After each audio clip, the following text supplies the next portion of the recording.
মাওলানা ভাসানী কৃষি ও কৃষকের মুক্তির পথিকৃৎ। বাংলাদেশের কৃষি ও কৃষক আন্দোলনের ইতিহাসে এক নাম সর্বজন শ্রদ্ধেয়, মজলুম জননেতা মাওলানা আব্দুল হামিদ খান ভাসানী। দরিদ্র কৃষক ও সাধারণ মানুষের জন্য তার আজীবন সংগ্রাম আমাদের জন্য প্রেরণার উৎস। এই ভিডিওতে আমরা জানব কিভাবে তিনি কৃষি ও কৃষকের মুক্তির জন্য কাজ করেছেন। আনুমানিক 1880 সালে সিরাজগঞ্জে জন্ম নেওয়া মাওলানা ভাসানী ছিলেন একজন ধর্মীয় ও রাজনৈতিক নেতা। তার শিক্ষা জীবনে ইসলামী জ্ঞানের প্রতি ঝোঁক ছিল, যা পরবর্তীতে সাধারণ মানুষের অধিকার প্রতিষ্ঠার জন্য তার সংগ্রামের ভিত্তি তৈরি করে। 1920-এর দশক থেকে কৃষি ও দরিদ্র জনগণের কল্যাণে তিনি সক্রিয় ভূমিকা পালন করেন। মাওলানা ভাসানীর জন্ম নিম্ন মধ্যবিত্ত কৃষক পরিবারে। তিনি কৃষক মুক্তি আন্দোলনের জন্ম দিয়েছেন। তিনি আওয়ামী মুসলিম লীগ প্রতিষ্ঠা করেন, যেটা পরে আওয়ামী লীগ হয়।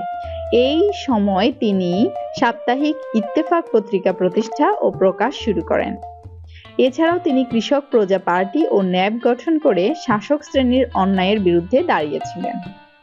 মাওলানা ভাসানীর নেতৃত্বে কৃষকদের আন্দোলন ছিল ঐতিহাসিক। 1940-এর দশকে তিনি টাঙ্গাইলে ফুলকুচি কৃষক আন্দোলন এ নেতৃত্ব দেন, যেখানে জমিদারদের অন্যায় খাজনা আদায়ের বিরুদ্ধে কৃষকরা ঐক্যবদ্ধ হয়। 1957 সালে পাকিস্তানি শাসকদের শোষণের প্রতিবাদে ঐতিহাসিক লং মার্চ পরিচালনা করেন। এই লং মার্চ কেবল একটি প্রতিবাদই নয়, বরং কৃষকদের ঐক্যবদ্ধ করার জন্য তার অন্যতম বড় উদ্যোগ।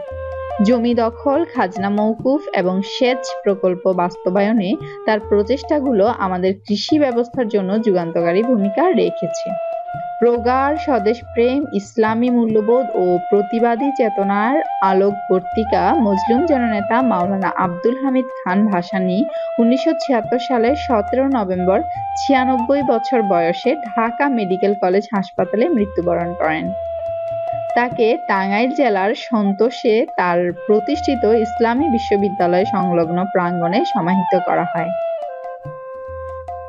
মাওলানা ভাসানীর আদর্শ আজও প্রাসঙ্গিক। তিনি বারবার বলেছিলেন, গরিবের হক, জমির হক এ দুটো দিতে হবে। তার প্রেরণায় আমরা জৈব কৃষির সঠিক মূল্যায়ন এবং পরিবেশ বান্ধব চাষাবাদের দিকে এগোচ্ছি।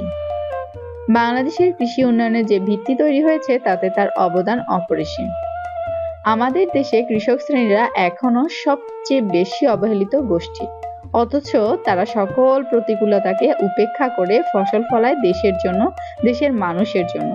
তাদের মর্যাদা হওয়ার কথা ছিল সবার উপরে। দুঃখজনক হলেও সত্য, এদেশের এলিট শ্রেণীরা এখনো চাষাভুষো বলে গালি দেয়। এদেশের কৃষকদের একজন মাওলানা ভাসানীর মতো নেতার অভাব আছে বলেই কৃষকরা তাদের ভাগ্যের পরিবর্তনের বারবারই ব্যর্থ হচ্ছেন। মজলুম জননেতা মাওলানা ভাসানী ছিলেন দরিদ্র মানুষের অধিকার আদায়ের এক অনন্য যোদ্ধা। কৃষি ও কৃষকদের জন্য তার সংগ্রাম আজও আমাদের পথ প্রদর্শক। আসুন আমরা তার আদর্শ থেকে শিক্ষা নিয়ে কৃষি ও গ্রামীণ উন্নয়নে কাজ করি।